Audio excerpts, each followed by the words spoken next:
Hi everyone. So in this video, I'm going to give a quick rundown for 4 common inflammatory or skin disorders. So for each one, I'm going to introduce the condition, review the key signs and symptoms, and highlight the most common treatment options.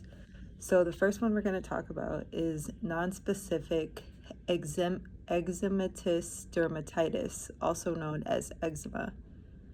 So, nonspecific eczematous dermatitis is a general inflammatory reaction of the skin caused by irritation or an immune response, not autoimmune, just immune. So it presents as red, dry, scaly patches, intense itching, and sometimes crusting or oozing during flare-ups. The treatment is going to focus on restoring the skin's barrier and reducing inflammation. So this includes things like topical corticosteroids, moisturizers, and avoiding irritants, using mild soaps and antihistamines for itching. It's also recommended to not take as many hot showers because those can really dry out your skin. So for the next one, I'm going to talk about contact dermatitis.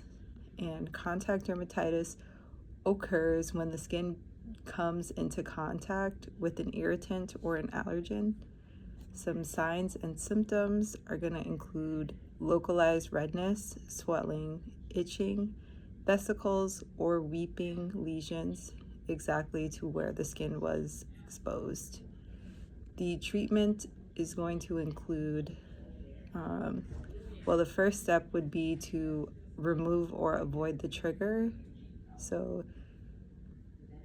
And then it's also going to include using things like topical steroids, cool compresses, calamine or oatmeal baths, and antihistamines for itching. So next is going to be atopic dermatitis.